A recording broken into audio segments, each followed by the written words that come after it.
ಇಂದು SSLCಯ ಸಮಾಜ ವಿಜ್ಞಾನದಲ್ಲಿ ನಾವು ಪಾಸಿಂಗ್ ಮತ್ತು ಸ್ಕೋರಿಂಗ್ ಪ್ಯಾಕೇಜ್ 2024 ಸಮಾಜ ವಿಜ್ಞಾನದಲ್ಲಿ ಭಾಗ 1ರಲ್ಲಿ ಪೋಸ್ಟ್ ಮಾಡ್ತಾ ಇದ್ದೀವಿ. ಇದು ಮೋಸ್ಟ್ ಇಂಪಾರ್ಟೆಂಟ್ ಇದೆ. ಇಲ್ಲಿಯವರೆಗೆ ಕನ್ನಡ, ಹಿಂದಿ, ವಿಜ್ಞಾನ ಮತ್ತು ಗಣಿತದಲ್ಲಿ ಪಾಸಿಂಗ್ ಪ್ಯಾಕೇಜ್ನ ಫಸ್ಟ್ ಪಾರ್ಟ್ ವಿಡಿಯೋಗಳನ್ನು ಹಾಕಿದ್ದೀವಿ. ಪ್ರತಿ ಪಾರ್ಟು ಮೋಸ್ಟ್ ಇಂಪಾರ್ಟೆಂಟ್ ಇದ್ದಾವೆ, ನಿಮಗೆ ಬಹಳ ಅಂಕಗಳನ್ನು ತಂದು ಕೊಡ್ತವೆ. ಅವುಗಳನ್ನು ನೋಡಬೇಕಾದ್ರೆ SSLC all subject passing and scoring package 2024 ಅಂತಲೇ ಒಂದು ಪ್ಲೇಲಿಸ್ಟ್ ಲಿಂಕ್ ಇದೆ, ಅದನ್ನು ಒತ್ತಿ ನೋಡಿ ಅಂತ ಹೇಳ್ತಾ, ಇಂದಿನ ಸಮಾಜ ವಿಜ್ಞಾನದಲ್ಲಿ ಮೋಸ್ಟ್ ಇಂಪಾರ್ಟೆಂಟ್ ಇದೆ, ಎಷ್ಟು ಅಂಕದ ಪ್ರಶ್ನೆಗಳು ನಿಮಗೆ ಬರಬಹುದು ಅನ್ನೋದನ್ನು ವಿಡಿಯೋದಲ್ಲಿ ನೋಡ್ತಾ ಹೋದರೆ ತಮಗೆ ಗೊತ್ತಾಗ್ತದೆ. ಮೊದಲೇದು ಪ್ರಮುಖವಾದ ಇಸ್ವಿಗಳ ಪರಿಚಯ ಅಂತ ಇದೆ. ಫಸ್ಟ್ ಒನ್ ತಮಗೆಲ್ಲ ಗೊತ್ತಿರಬೇಕು, ಯಾವ ವರ್ಷ ಏನಾಯಿತು ಘಟನೆಗಳು, ಒಂದೆರಡು ಪ್ರಶ್ನೆಗಳು ವರ್ಷಗಳ ಮೇಲೇನೆ ಇರ್ತದೆ. 1453ರಲ್ಲಿ ಕಾನ್ಸ್ಟಾಂಟಿನೋಪಲ್ ನಗರ ವಶಪಡಿಸಿಕೊಂಡರು. 1498ರಲ್ಲಿ ವಾಸ್ಕೋಡಿಗಾಮ ಭಾರತಕ್ಕೆ ಬಂದನು. 1760ರಲ್ಲಿ ವಾಂಡಿವಾಶ್ ಕದನ ನಡೀತು. 1757ರಲ್ಲಿ ಪ್ಲಾಸಿ ಕದನ. 1764ರಲ್ಲಿ ಬಕ್ಸಾರ್ ಕದನ ಆಯಿತು. 1878 ದೇಶೀಯ ಪತ್ರಿಕೆಗಳ ನಿಯಂತ್ರಣ ಕಾಯ್ದೆ ಜಾರಿಯನ್ನು ಮಾಡ್ತಾರೆ. 1885ರಲ್ಲಿ ಭಾರತೀಯ ರಾಷ್ಟ್ರೀಯ ಕಾಂಗ್ರೆಸ್ ಸ್ಥಾಪನೆ ಆಗ್ತದೆ. 1953ರಲ್ಲಿ ರಾಜ್ಯ ಪುನರ್ವಿಂಗಡಣಾ ಆಯೋಗ ರಚನೆ ಆಗ್ತದೆ. 1961ರಲ್ಲಿ ವರದಕ್ಷಿಣೆ ನಿಷೇಧ ಕಾಯ್ದೆ ಜಾರಿ ಆಗ್ತದೆ. 1966ರಲ್ಲಿ ತಾಷ್ಕೆಂಟ್ ಒಪ್ಪಂದ. 1976ರಲ್ಲಿ ಸಮಾನ ವೇತನ ಕಾಯ್ದೆ ಜಾರಿ ಮಾಡಿದ್ರು.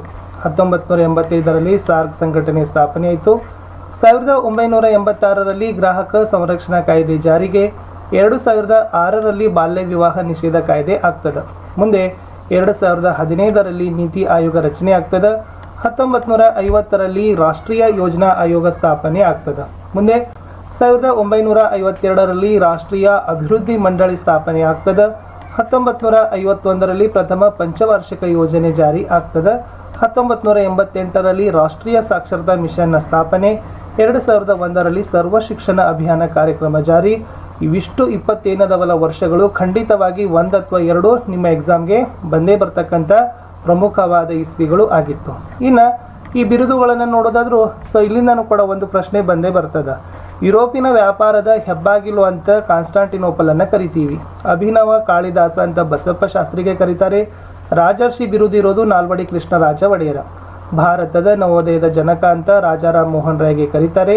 ನವಭಾರತದ ಶಿಲ್ಪಿ ಅಂತ ಜವಾಹರ್ಲಾಲ್ ನೆಹರು ಅವರನ್ನು ಕರೀತಾರೆ. ಉಕ್ಕಿನ ಮನುಷ್ಯ ಸರ್ದಾರ್ ವಲ್ಲಭಾಯ್ ಪಟೇಲ. ಪ್ಯೂರರ್ ಇದು ಹಿಟ್ಲರ್ನ ಬಿರುದು. ಗೋಧಿಯ ಕನಜ ಪಂಜಾಬ್. ಕಾಗೆ ಬಂಗಾರ ಅಂತ ಅಬ್ರಕವನ್ನು ಕರೀತಾರೆ. ನವಕೋಟಿ ನಾರಾಯಣ ಇದು ಚಿಕ್ಕದೇವರಾಜ ಒಡೆಯರ ಬಿರುದು. ತೆಂಕನ ರಾಜ ಇದು ಕೂಡ ಚಿಕ್ಕದೇವರಾಜ ಒಡೆಯರ ಬಿರುದು. ಭಾರತದ ಮ್ಯಾಂಚೆಸ್ಟರ್ ಅಂತ ಮುಂಬೈಗೆ ಕರೆದ್ರೆ ಭಾರತದ ಕಾಟನ್ ಪೊಲೀಸ್ ಅಂತಾನೂ ಕೂಡ ಮುಂಬೈಗೆನೆ ಕರೀತಾರೆ. ಇನ್ನು ಸಿಲಿಕಾನ್ ಸಿಟಿ ಅಂತ ಕರೆಯೋದು ಬೆಂಗಳೂರಿಗೆ. ಭಾರತದ ಆರ್ಥಿಕ ಯೋಜನೆಯ ಪಿತಾಮಹ ಸರ್ ಎಂ ವಿಶ್ವೇಶ್ವರಯ್ಯ ಅವರು ಆಗಿರ್ತಾರೆ. ಇನ್ನು ಭಾರತದ ಹಸಿರು ಕ್ರಾಂತಿಯ ಪಿತಾಮಹ ಅಂತ ಡಾಕ್ಟರ್ MS ಸ್ವಾಮಿನಾಥನ್ ಅವರನ್ನು ಹೇಳ್ತಾರೆ. ಆಮೇಲೆ ಜಗತ್ತಿನ ಹಸಿರು ಕ್ರಾಂತಿಯ ಪಿತಾಮಹ ಯಾರಪ್ಪ ಅಂದರೆ ಅದು ನಾರ್ಮನ್ ಬೋಲಾರ್ಗ್. ಓಕೆ, ಬ್ಯಾಂಕುಗಳ ಬ್ಯಾಂಕು ಅದು ರಿಸರ್ವ್ ಬ್ಯಾಂಕ್ ಆಗಿರ್ತದೆ. ಮಾರುಕಟ್ಟೆಯ ರಾಜ ಅಂತ ಗ್ರಾಹಕರನ್ನು ಕರೆದ್ರೆ ಅಪ್ರತಿಮ ವೀರ ಅಂತಕ್ಕಂಥ ಬಿರುದು ಚಿಕ್ಕದೇವರಾಜ ಒಡೆಯರ್ದಾಗಿತ್ತು. ಇಷ್ಟು 20 ಬಿರುದುಗಳು ಕೂಡ ಮೋಸ್ಟ್ ಇಂಪಾರ್ಟೆಂಟ್ ಆಗಿತ್ತು. ಇನ್ನು ಪುಸ್ತಕಗಳು ಬರ್ತಾರೆ. ಪುಸ್ತಕಗಳನ್ನು ಯಾರು ಯಾವ ಪುಸ್ತಕಗಳನ್ನು ಬರೆದ್ರು ಅದು ಕೂಡ ಮೋಸ್ಟ್ ಇಂಪಾರ್ಟೆಂಟ್ ಆಗ್ತದೆ. ಇಲ್ಲಿಂದನೂ ಕೂಡ ಪ್ರಶ್ನೆ ಬರ್ತಾವೆ. ಸಂವಾದ ಕೌಮುದಿ ಬರೆದವರು ರಾಜಾರಾಮ್ ಮೋಹನ್ ರಾಯ್. ಸತ್ಯಾರ್ಥ ಪ್ರಕಾಶ ಬರೆದವರು ದಯಾನಂದ ಸರಸ್ವತಿ. ಗುಲಾಮಗಿರಿ ಬರೆದವರು ಜ್ಯೋತಿಬಾ ಫುಲೆ. ನ್ಯೂ ಇಂಡಿಯಾ ಬರೆದಿರ್ತಕ್ಕಂಥವ್ರು ಆ್ಯನಿ ಬೆಸೆಂಟ್. ಕಾಮನ್ವೆಲ್ತ್ ಬರೆದವರು ಅದು ಸಹ ಆ್ಯನಿ ಬೆಸೆಂಟ್. ಸಂಪತ್ತಿನ ಸೋರಿಕೆ ಸಿದ್ಧಾಂತದ ಪ್ರತಿಪಾದಕ ದಾದಾಬಾಯಿ ನವರೋಜಿ. ಯಂಗ್ ಇಂಡಿಯಾ ಮಹಾತ್ಮ ಗಾಂಧೀಜಿ ಬರೆದರೆ. Mooknayak doctor BR Ambedkar. ಮರಾಠ ಮತ್ತು ಕೇಸರಿ ಪತ್ರಿಕೆ ಬರೆದವರು ಬಾಲಗಂಗಾಧರ ತಿಲಕರು. ಭಾರತಕ್ಕೆ ಯೋಜಿತ ಅರ್ಥವ್ಯವಸ್ಥೆ ಅಂತಕ್ಕಂಥ ಪುಸ್ತಕ ಬರೆದವರು ಸರ್ ಎಂ ವಿಶ್ವೇಶ್ವರಯ್ಯ ಅನ್ನೋದು ಮೋಸ್ಟ್ ಇಂಪಾರ್ಟೆಂಟ್ ಇತ್ತು. ಇನ್ನು ಹೆಡ್ ಕ್ವಾರ್ಟರ್ಸ್ ಅಂದರೆ ಕಚೇರಿ, ಕೇಂದ್ರ ಕಚೇರಿ ಸ್ಥಳಗಳಂತ ಬರ್ತದೆ.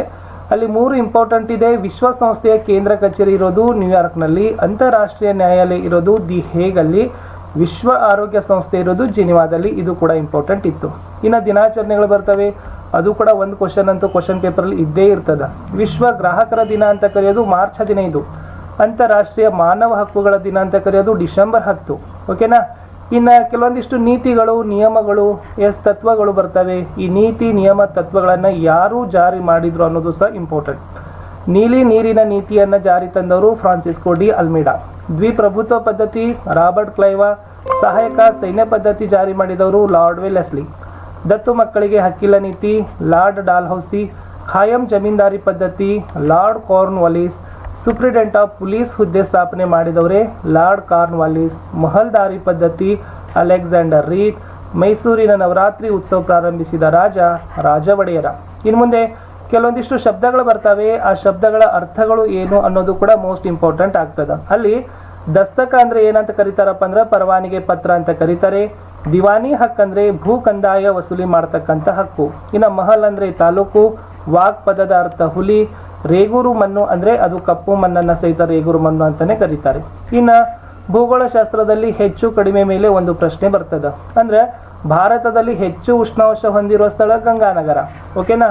ಅದೇ ತರ ಭಾರತದಲ್ಲಿ ಕಡಿಮೆ ಮಳೆಯಾಗುವ ಸ್ಥಳ ರುಯಿಲಿ. ಅತಿ ಹೆಚ್ಚು ಮಳೆಯಾಗುವುದು ಭಾರತದಲ್ಲಿ ಮಾಸಿನ್ರಾಮ್. ಭಾರತದಲ್ಲಿ ಕಡಿಮೆ ಉಷ್ಣಾಂಶ ಡ್ರಾಸ್ದಲ್ಲಿ. ಭಾರತದ ಹೆಚ್ಚು ಅರಣ್ಯ ಹೊಂದಿದ ರಾಜ್ಯ ಮಧ್ಯಪ್ರದೇಶ. ಭಾರತದ ಕಡಿಮೆ ಅರಣ್ಯ ಹೊಂದಿದ ರಾಜ್ಯ ಹರಿಯಾಣ. ಭಾರತದಲ್ಲಿ ಹೆಚ್ಚು ಭತ್ತ ಬೆಳೀತಕ್ಕಂಥ ರಾಜ್ಯ ಬಂದ್ಬಿಟ್ಟು ಅದು ಪಶ್ಚಿಮ ಬಂಗಾಳ ಅಂತಕ್ಕಂಥದ್ದು ಸರಿಯಾಗಿರ್ತಕ್ಕಂಥ ಉತ್ತರ ಇತ್ತು. ಇನ್ನು ಭಾರತದಲ್ಲಿ ಹೆಚ್ಚು ಚಹಾ ಬೆಳೀತಕ್ಕಂಥ ರಾಜ್ಯ ಅದು ಅಸ್ಸಾಂ. ಇನ್ನು ಭಾರತದಲ್ಲಿ ಅತಿ ಹೆಚ್ಚು ಕಬ್ಬಿನ ಉತ್ಪಾದಿಸುವ ಸ್ಥಳ ನೋಡಿದ್ರೆ ಅದು ಜಾರ್ಖಂಡ್ ಅಂತಕ್ಕಂಥದ್ದು ಆಗ್ತದೆ. ಇನ್ನು ಕೆಲವೊಂದಿಷ್ಟು ಪಕ್ಷಗಳನ್ನ, ಕಾಲೇಜುಗಳನ್ನ, ಸಂಸ್ಥೆಗಳನ್ನ ಸ್ಥಾಪಿಸಿದ್ದಾರೆ. ಅದು ಯಾರು ಅನ್ನೋದನ್ನ ನೋಡುವ. ಸೊ ಮೊದಲನೇದಾಗಿ ಫಾರ್ವರ್ಡ್ ಬ್ಲಾಕ್ ಅನ್ನ ಕಟ್ಟಿದವರು ಸುಭಾಷ್ ಚಂದ್ರ ಬೋಸ್ರು. ನಾಜಿ ಪಕ್ಷ ಹಿಟ್ಲರ್. ಬೂದು ಅಂಗಿ ದಳ ಹಿಟ್ಲರ್. ರಾಷ್ಟ್ರೀಯ ಫ್ಯಾಸಿಸ್ಟ್ ಪಕ್ಷ ಮುಸ್ಲೋನಿ. Goebbels Hitler. ಶುದ್ಧಿ ಚಳವಳಿ ಪ್ರಾರಂಭಿಸಿದವರು ದಯಾನಂದ ಸರಸ್ವತಿ. ವೇದಗಳಿಗೆ ಮರಳಿ ಅಥವಾ ವೇದಗಳಿಗೆ ಹಿಂತಿರುಗಿ ಅಂತ ಘೋಷಣೆ ಕೊಟ್ಟವರು ಅದು ಕೂಡ ದಯಾನಂದ ಸರಸ್ವತಿ. ಕೆಲವೊಂದಿಷ್ಟು ವಿಶೇಷವಾದ ಪ್ರಶ್ನೆಗಳು ಬರ್ತದೆ. ಹಸಿರು ಕ್ರಾಂತಿ ಅಂದ್ರೆ ಶೀಘ್ರ ಬದಲಾವಣೆ ಅಥವಾ ಕ್ರಾಂತಿ ಅಂತಾರೆ. ಎಲ್ಲರನ್ನೂ ಒಳಗೊಂಡ ಬೆಳವಣಿಗೆ. ಇದು 11ನೇ ಪಂಚವಾರ್ಷಿಕ ಯೋಜನೆಯ ಗುರಿ. ಇನ್ನು ಸುಗ್ಗಿ ಪೂರ್ವ ತಂತ್ರಜ್ಞಾನ ಇದು ಕೃಷಿ ಉತ್ಪಾದನೆಯಲ್ಲಿ ಬಳಸಿರುವ ಒಂದು ಸುಧಾರಿತ ತಂತ್ರಜ್ಞಾನ. ಇನ್ನು ಸುಗ್ಗಿ ನಂತರದ ತಂತ್ರಜ್ಞಾನ ಇದು ಕೃಷಿ ಉತ್ಪನ್ನಗಳ ಸಂಗ್ರಹಣೆ, ಸಂಸ್ಕರಣೆ ಮತ್ತು ಮಾರಾಟದಲ್ಲಿ ಬಳಕೆ ತಂದ ಒಂದು ಸುಧಾರಿತ ತಂತ್ರಜ್ಞಾನ. ನೀತಿ ಆಯೋಗ ಸ್ಥಾಪನೆಯಾಗಿದ್ದು ಜನವರಿ 1, 2015. ನೀತಿ ಆಯೋಗದ ದಿನವಹಿ ಆಡಳಿತ ಅದನ್ನು ಉಪಾಧ್ಯಕ್ಷರು ನೋಡ್ತಾರೆ. 2ನೇ ಹಸಿರು ಕ್ರಾಂತಿ ಇರೋದು ಸಾವಯವ ಕೃಷಿ ವಿಧಾನವನ್ನ ಬಳಸ್ತಕ್ಕಂಥದ್ದು. ಜಗತ್ತಿನ ಹಸಿರು ಕ್ರಾಂತಿಯ ಪಿತಾಮಹ ಅಂತಕ್ಕಂಥದ್ದು ಡಾಕ್ಟರ್ ನಾರ್ಮನ್ ಬೋರ್ಲಾಗ್ ಅಂತಕ್ಕಂಥದ್ದು. ಇನ್ನು ಭಾರತದ ನೈಜ ಅಭಿವೃದ್ಧಿ ಅಂದರೆ ಅದು ಗ್ರಾಮಗಳ ಅಭಿವೃದ್ಧಿ ಅಂದವರು ರಾಷ್ಟ್ರಪಿತ ಮಹಾತ್ಮ ಗಾಂಧಿ. ಏಕರೂಪದ ಪಂಚಾಯತ್ ರಾಜ್ ಅಸ್ತಿತ್ವಕ್ಕೆ ಬಂದಿರೋದು 1993 73ನೇ ತಿದ್ದುಪಡಿ. ಪ್ರತ್ಯಕ್ಷ ತೆರಿಗೆಗಳಲ್ಲಿ ವರಮಾನ ತೆರಿಗೆ, ಕಂಪನಿ ತೆರಿಗೆ, ಸಂಪತ್ತಿನ ತೆರಿಗೆ ಮತ್ತೆ ಸ್ಟಾಂಪು ತೆರಿಗೆ ಬರ್ತದೆ. ಪರೋಕ್ಷ ತೆರಿಗೆಗಳಲ್ಲಿ ಕೇಂದ್ರ ಅಬಕಾರಿ ತೆರಿಗೆ, ಆಮದು ರಫ್ತು ಸುಂಕ, ಸೇವಾ ತೆರಿಗೆ, ವಿದೇಶಿ ಪ್ರವಾಸಿಗರ ಮೇಲಿನ ತೆರಿಗೆ ಇದೆಲ್ಲನೂ ಕೂಡ ಬರ್ತದೆ. ಇನ್ನು ಜಾತ್ಯತೀತ ಮತ್ತು ಸಮಾಜವಾದಿ ಪದ ಸೇರ್ಪಡೆಯಾದದ್ದು 42ನೇ ತಿದ್ದುಪಡಿ ಮೂಲಕ.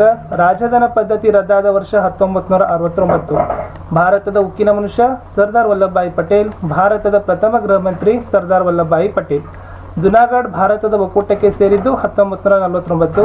ಹೈದರಾಬಾದ್ ಭಾರತದ ಒಕ್ಕೂಟಕ್ಕೆ ಸೇರಿದ್ದು 1948. ಕಾಶ್ಮೀರದ ವಾಯುವ್ಯ ಪ್ರದೇಶವನ್ನು ಪಾಕ್ ಆಕ್ರಮಿತ ಕಾಶ್ಮೀರ ಅಂತ ಕರೀತಾರೆ. ಗೋವಾ ಪೋರ್ಚುಗೀಸರಿಂದ ಮುಕ್ತವಾದ ವರ್ಷ 1961. ಗೋವಾಗೆ ರಾಜ್ಯದ ಸ್ಥಾನಮಾನ ಕೊಟ್ಟಿದ್ದು 1987. ಮೊಟ್ಟ ಮೊದಲ ಭಾಷಾವಾರು ರಾಜ್ಯ ಅದು ಆಂಧ್ರ ಪ್ರದೇಶ.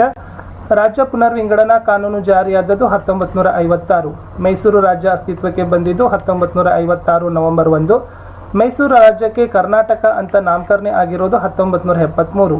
ಇನ್ನು ಭಾರತದ ಪ್ರಥಮ ರಾಷ್ಟ್ರಾಧ್ಯಕ್ಷ ಡಾಕ್ಟರ್ ಬಾಬು ರಾಜೇಂದ್ರ ಪ್ರಸಾದ್. ಜನಾಂಗೀಯ ದ್ವೇಷ ಪ್ರಚಾರ ಮಾಡಲಿಕ್ಕೆ ಹಿಟ್ಲರ್ನ ಗೋಬೆಲ್ಸ್ನ ಮಂತ್ರಿ. ಲಿಬಿಯಾ ದೇಶದ ಸ್ವಾತಂತ್ರ್ಯ 1951. ತೀನ್ ಮೂರ್ತಿ ಭವನ ದೆಹಲಿಯಲ್ಲಿ ಆದ 12ನೇ ಪಂಚವಾರ್ಷಿಕ ಯೋಜನೆ ಅವಧಿ 1912ರಿಂದ 1917. ನೆಕ್ಸ್ಟ್ 1ನೇ ಪಂಚವಾರ್ಷಿಕ ಯೋಜನೆ 1951ರಿಂದ 56. ಇಷ್ಟೇ ಸಾಕು. ಮೊದಲ ವಿಡಿಯೋದಲ್ಲಿ 1 ಮಾರ್ಕ್ ಕ್ವಶನ್ಸ್ಗಳನ್ನ ಇಂಪಾರ್ಟೆಂಟ್ ಎಲ್ಲ ಕವರ್ ಮಾಡಿದ್ದೀನಿ. ಇನ್ನು ನೆಕ್ಸ್ಟ್ ವಿಡಿಯೋದಲ್ಲಿ ಖಂಡಿತ 2, 3, 4 ಅಂಕದ ಪ್ರಶ್ನೆಗಳಿಗೆ ಉತ್ತರಗಳನ್ನು ತರ್ತೀನಿ. ದಯಮಾಡಿ ವಿಡಿಯೋನ ಲೈಕ್, ಶೇರ್ ಹಾಗೂ ಸಬ್ಸ್ಕ್ರೈಬ್ ಮಾಡಿ.